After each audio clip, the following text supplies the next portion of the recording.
मंडळी, दंडवत प्रणाम. मी अनिता आजच्या नवीन व्लॉगमध्ये पुन्हा एकदा तुमचं स्वागत करते. कसे आहात तुम्ही? मजेत ना? मजेतच असायला पाहिजे. श्री स्वामी समर्थ तुमच्या सगळ्या मनातल्या इच्छा पूर्ण करत आणि तुमच्यासोबत माझ्याही इच्छा पूर्ण करत बरं का.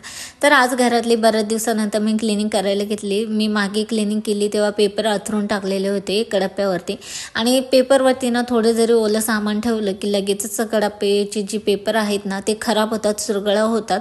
आणि आपल्याकडून बी कदाचित ना डबे आपण ठेवतो तेव्हा ना डब्याच्या साईडनं ते पेपर जे आहे ना चुरगळा होतं. त्यामुळे ना परमनंटली मी सोल्युशन काढायचं ठरवलं. लायनर मी ऑर्डर केलेले होते त्यासाठी. तर कडापे मी स्वच्छ करून घेतले, कडाप्याचं माप घेतलेलं आणि लायनर त्या साईजने कट करून घेतलेले, ते अंथरून टाकले. आणि जे डबे म्हणजे ज्या डब्यामध्ये डाळी थोड्याच होत्या ते डबे मी क्लीन करून घेतले, घासून ठेवलेले. कारण पाऊस आहे सध्या चालू, आणि आता पित्रपाटाचं जे ऊन असतं ना ते डाळींना मी देत असते. आणि ते जर ऊन आपण डाळींना दिलं ना वर्षभरासाठी आपल्या डाळी जे आहेत ना टिकतात.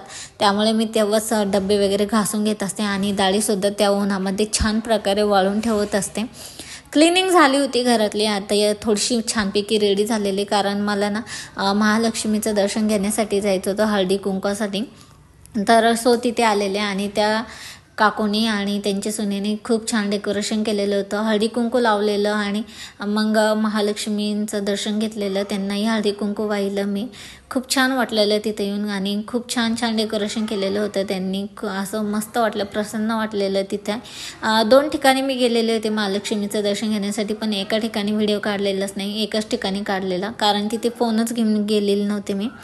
आणि बऱ्याच दिवसापासून माझं व्हिडिओ येत नव्हते, कारणच तसं होतं. तुम्हाला तर माहितीच आहे, माझा एक फोन खराब झालेला. म्हणजे मी एप्रिलमध्ये जो फोन घेतलेला होता तो खराब झालेला. आणि ज्या फोनमध्ये मी मध्यंतरी तुम्हाला म्हटलं होतं की मी आता कंटिन्यू व्हिडिओ अपलोड करेल, तर माझा जो जुना फोन होता ना सॅमसंगचा, तो मी सुधरवून आणलेला होता. पण तो पण ना 1-2 व्हिडिओ मी अपलोड केले ते. आता अचानकच त्याला काय झालं काय माहिती, त्याचा डिस्प्ले पण अचानकच खराब झालेला. त्यामुळे ना नंतर तो फोनसुद्धा बिघडून गेलेला, अचानकच बंद पडलेला. त्यामुळे मला काही मध्यंतरी परत व्हिडिओ बंद करावे लागले. आणि आता ना OnePlusचा फोनसुद्धा माझ्या बहिणीने रिपेअर केलेला, पण तो ना छत्रपती संभाजीनगरला पाठवायचा कसा हाच प्रॉब्लेम होता, कारण तिच्या ओळखीचा जो कॅबवाला होता ना तो सुद्धा अवेलेबल नव्हता. त्यामुळे ती पाठवायला थोडीशी घाबरत होती, रिस्क वाटत तिला, त्यामुळे ती पाठवत नव्हती.